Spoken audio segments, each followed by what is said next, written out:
नमस्कार साथियों।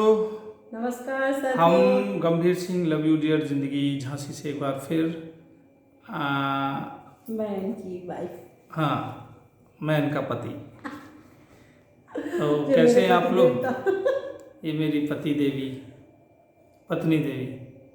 पति देवी होती है। अरे जहाँ जो खरबूजा तरबूजे पे, तरबूजा खरबूजे पे, क्या फर्क पड़ रहा है? कटना करो मुझे ही है। तो मेरे साथियों, यार वीडियो बनाने दोगे कि तुम?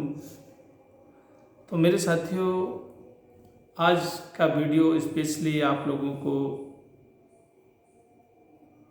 प्यार भरे संदेश के साथ और आप लोगों का शुक्राना कि आप लोग जो हैं अपना अमूल्य समय देकर हम लोगों का वीडियो देखते हैं और हम लोगों को आशीर्वाद देते हैं। उसके लिए हम लोग इस दुनिया में जब तक रहेंगे तहे दिल से आपके शुक्रगुजार रहेंगे। तो भैया, मेरे कहने का मतलब ये है कि आज का वीडियो जो है वो एक कहानी से शुरू करते हैं। कहानी ऐसी है कि एक कर्नल साहब थे और उनके पास पैसे की कोई कमी नहीं थी। पद इतना अच्छा था और बढ़िया रवाबी थी। आर्मी का तो अनुशासन वैसे ही बहुत स्ट्रिक होता है और सब और सुविधाएं भी बहुत अच्छी होती हैं। तो उसमें कर्नल साहब का फिर इतना बड़ा पद, तो वहाँ तो 3-4 लोग हमेशा उनकी सेवागिरी में लगे ही रहते थे। तो उनको एक प्रकार से प्राउड हो गया था। उन्हें प्राउड ये हो गया था कि यार, अच्छा 2 बच्चे थे उनके, IIT उन्होंने पास करने के बाद अमेरिका में दोनों लोगों की एक कंपनी में जॉब लग जाती। अच्छा। और वो अमेरिका चले जाते हैं बच्चे। अब कर्नल साहब जो थे, पैसे बहुत, बड़ा सा बंगला, पेंशन आ गए, तो सारे लोगों को हमेशा सीना चौड़ा करके बोलते कि हमको क्या कमी है, कुछ नहीं। तो मेरे कहने का मतलब कहानी आगे क्या मोड़ लेती है, क्या करती है, ये आदमी नहीं समझ पाता और जल्दी से बोल देता है। कुछ दिन बाद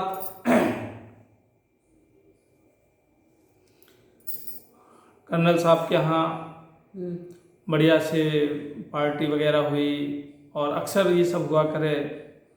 लेकिन अफसोस ये है कि वो बच्चे जो हैं, बच्चे विदेश में रहने लगे और काफ़ी साल गुजर गए और वो जो है अमेरिका से जो नहीं आए। एक दिन कर्नल साहब की पत्नी की तबीयत खराब चल रही थी। तो धीरे धीरे करके उनकी तबीयत ऐसी खराब हुई कि उनको फालिस मार गई थी। अच्छा। और कर्नल साहब ने जो कहा कि यार खबर भेजी बच्चों को। हाँ, खबर भेजी, पत्राचार किया। तो जब तक बेटा आया तो माँ जो है उनको याद करते करते खत्म हो चुकी। माँ की बड़ी इच्छा थी कि अपने दोनों बेटों को अपने नज़रों के सामने देखें चलते समय। जीवन में सब कुछ उन्होंने अपना प्रेम, उन्होंने अपना आधे पेट का निवाला खाया, लेकिन अपने बच्चों को पढ़ाया लिखाया। इसमें तो कोई शक ही नहीं कर सकता कि कर्नल साहब के बच्चे और विदेश में पढ़ रहे, तो किसी प्रकार की उसकी जो उस शिक्षा दीक्षा में या उनके जीवन की परवरिश में कमी रही होगी। तो मेरे कहने का मतलब, मिट्टी रखी थी, देखा तो वो माँ की मिट्टी के लिए इंतज़ार किया, कोई नहीं आया तो मिट्टी पिता ने लगवा ली। फिर इसके बाद जो है, इसके बाद दूसरे तीसरे दिन वो छोटा लड़का आया। अच्छा। छोटा लड़का आया और उसने, पिता ने कहा कि बेटा ऐसा करो, बड़े भैया को भी फ़ोन करो और बुला लो। वो भी चला आया। तो छोटे भैया से धोखे से ये निकल गया कि पिताजी, भैया ने कहा है कि माँ जो मर गई हैं उसमें तुम चले जाओ, और पिताजी जब मर जाएंगे तो हम चले जाएंगे। दो एक एक बात लिया। ये सुन के कर्नल साहब की पूरी जो तबीयत जो थी वो पूरी हिल गई। हारी हो गई। उन्होंने सोचा कि यार हम जो है हम जीवन भर जो अपने बच्चों को, परिवार को, मरते रहे, परिवार और बच्चे और ये बेटे, आज ये लोग अपने हिसाब से गणित लगा के और हमारे मरने का इंतजार कर रहे हैं। कर्नल साहब ने फिर एक लेटर लिखा। लेटर में यही सब लिखा कि माँ कितने इंतजार और कितनी तबीयत के बाद अपने बच्चों को मतलब देखने के लिए तरस गई, और आज मेरी पत्नी चली गई और बच्चों का ऐसा रवैया, बहुत सारी चीज़ें उन्होंने अपने दर्द लिखा। उन्होंने अपने जो ज़मीन जायदाद थी आधी जो अपने जो आर्मी के ट्रस्ट में दे दी, आधी और आधी जो है उन्होंने गरीबों के दान कर दी, और अंदर जाके कमरे में उन्होंने खुद को गोली मार दी। सही बात। और खुद को गोली मार ली, वो भी ख़त्म हो गए। तो मेरे कहने का मतलब ये है कि बुढ़ापा जो है, बुढ़ापा ठीक वैसा होता है जैसे बचपन में बच्चे संभालने की जरूरत, लेकिन माँ बाप तो संभाल लेते हैं लेकिन बच्चे नहीं संभालते। मैंने अभी तक नहीं देखा, एक आध है वो अपवाद है। सही बात है, अधिकतर देख रही है कोई भी नहीं। एक आध जो लोग परिवार के लोग हैं वो अपवाद है। अब जैसे मैं अक्सर देखता हूँ कि बहुत प्रॉपर्टी है और जो है अनाथालय में पड़े हुए हैं, वृद्धाश्रम में पड़े हुए हैं, बच्चे जो है उन्हें छोड़ के चले गए, उनकी नज़रों में माँ बाप किसी काम के नहीं बचे। एक कहानी बीच में और याद आ गई कि एक बूढ़ी माँ थी, पति तो जाने कब गुजर गए थे, बहुत दौलत थी, लड़का अमेरिका से आया, अकेला लड़का था। उसने कहा कि माँ, यहाँ रहते रहते तुम्हें बहुत बुरा लगता होगा, तकलीफ हो रही है, हमारे साथ चलो। माँ बड़ी खुश हुई कि बेटा हमारा चलो आया है, हमारे लिए इतना सोच तो रहा है अकेले। और उसने कहा कि माँ यहाँ सब बेचो बाचो, सारी ज़मीन प्रॉपर्टी सब बेच दी। एयरपोर्ट के अंदर माँ बैठी और उससे बताया कि माँ आप बैठो, हम अभी आते। और बेटा अपना एरोप्लेन में बैठ के चला गया। माँ 1 घंटे 2 घंटे 6 घंटे 8 घंटे इंतज़ार किया लेकिन बेटा नहीं आया। फिर वहाँ के अधिकारी लोगों को पता चला कि ये एक बूढ़ी माँ काफ़ी देर से बैठी हुई है, तो उन लोगों ने पता किया तो पता चला कि इनका लड़का धोखा दे के और पैसा लेके चला गया। तो ये हमें बात को कहना चाहते हैं इस वीडियो के माध्यम से कि ये जो बुढ़ापा है तो कोई सजा है या आदमी ने खुद बुलाया है? ये तो प्रकृति का नियम है। आज जिन्हें अपनी जवानी पे बड़ा घमंड है, गुरूर है, औलाद रूपी वो कोई भी हो, तो आप ये बताओ कि वो जो है उन्हें बुढ़ापा नहीं आएगा? बराबर क्यों नहीं आएगा? उन्हें बुढ़ापा नहीं आएगा कि उनकी चमड़ी में भी थकावट नहीं होगी, कि वो भी जो है चलने के लिए तरसेंगे। ये तो प्रकृति का नियम है, सिद्धांत है। फल पकने के बाद टूट के गिरना है अपने आप, कोई तोड़े चाहे ना तोड़े, और वही प्रकृति का हिस्सा हम लोग हैं। तो मेरे कहने का मतलब, आज हम जो देखते हैं बूढ़े बुजुर्ग लोगों को और बहुत सारे लोगों को, हम जो दिमाग में ऐसा नहीं कि सोचते सब हैं, दिखता सब है, लेकिन वो बात अलग है कि हम यहाँ पर कह पाते हैं, उनके सामने नहीं कह पाते। हालात इतने बदले हुए। मुझे तो कभी कभी लगता है कि ये जो मोबाइल है ये बूढ़े लोगों का सहारा है। अगर बच्चों के लिए श्राप है तो ये बूढ़े लोगों के लिए सहारा है। कम से कम उनके बच्चे नहीं बोल रहे, बहू आ गई, अपनी बहू के उसमें घुस गए, अपने काम से काम रख गए, लेकिन उनके पास मोबाइल है तो मोबाइल से कम वो अपने मनोरंजन, दुनिया की खबरें हैं, समाचार हैं और किस्से हैं, कहानियाँ हैं, फिल्में हैं, भजन हैं, कीर्तन है, जो भी उन्हें जिस प्रकार से सुनना है वो मोबाइल के माध्यम से बेचारे सुन लेते हैं, और ये उनके लिए बड़ा दवा का काम है। और हम लोगों के लिए जिन्होंने अपने ज़माने, आज हम भी वही काम कर रहे हैं, आज हम भी वही कर रहे हैं कि हम इतने ज़्यादा अपने सपनों को मार कर, मैं इसलिए नहीं कह रहा हूँ, थोड़ा सा उनकी नेगेटिव वाली बात है कि ये तो जब हवा चल रही है तो मेरे साथ भी ऐसे ही होगा। आज मैं भी जो हर चीज़ मार के कर्जा लेके सब लोगों से बहुत सारी बातें सुन के अपने बच्चों के लिए छाया कर रहा हूँ, बना रहा हूँ, और आगे चल के ये सारी हमारी बनाई हुई दौलत, बनाई हुई हमारी ये मंदिर, कोठी, मकान, सब एक झटके में पराया कर देंगे हमको। बिल्कुल, वो तो ये किस प्रकार की शिक्षा है, ये किस प्रकार की संस्कृति है, ये किस प्रकार के संस्कार हैं, किसने दिए ऐसे संस्कार?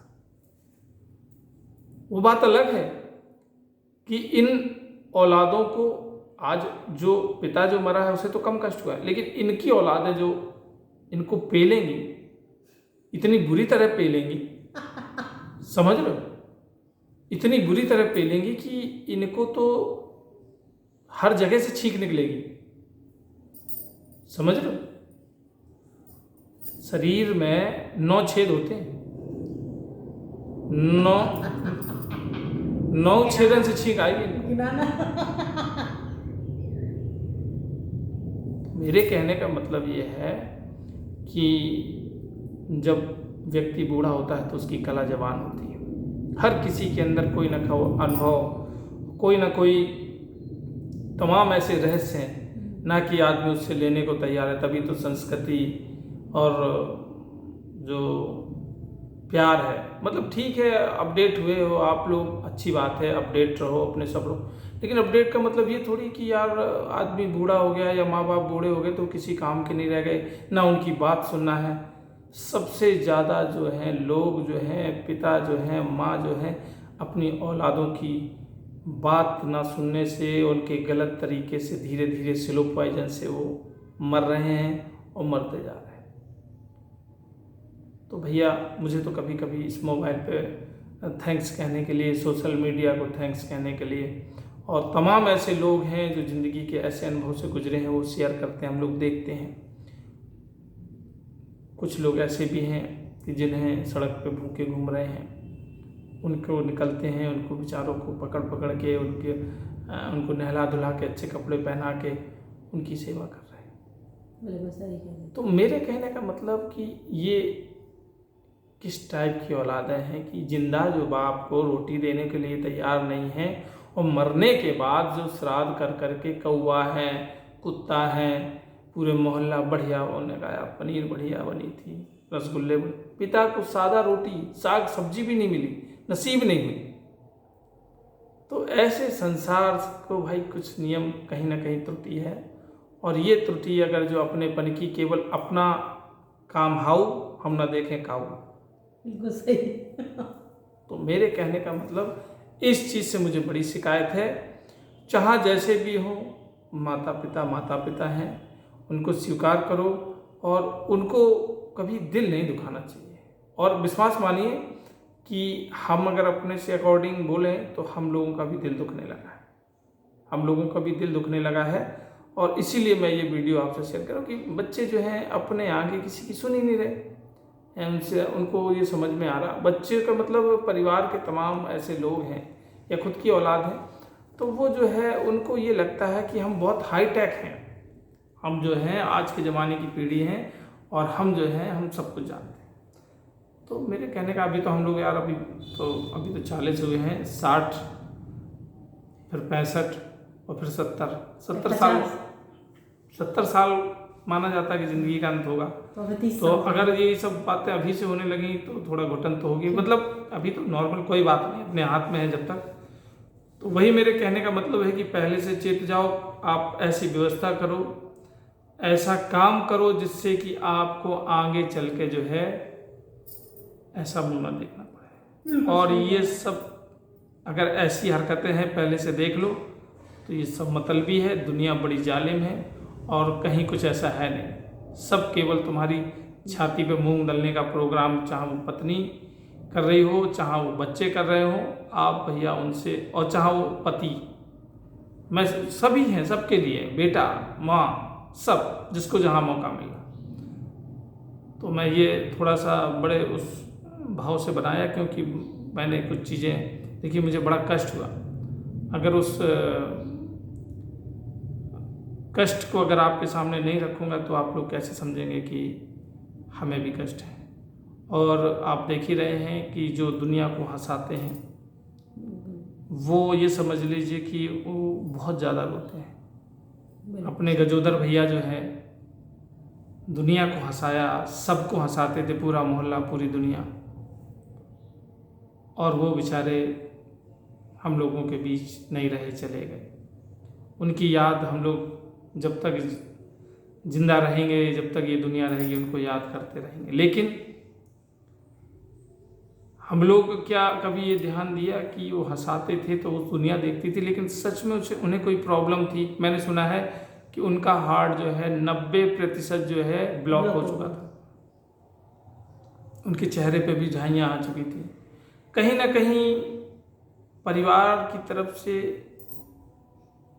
कष्ट, मेरा मानना है, मैं आरोप नहीं लगा रहा हूँ, कुछ बातें ऐसी लगने लगती हैं लोगों को कि फिर वो धीरे धीरे धीरे करके ज़िंदगी जीने का इरादा धीरे धीरे ख़त्म करने लगता है, और फिर ऐसे ही वो चीज़ों से घिर जाता है।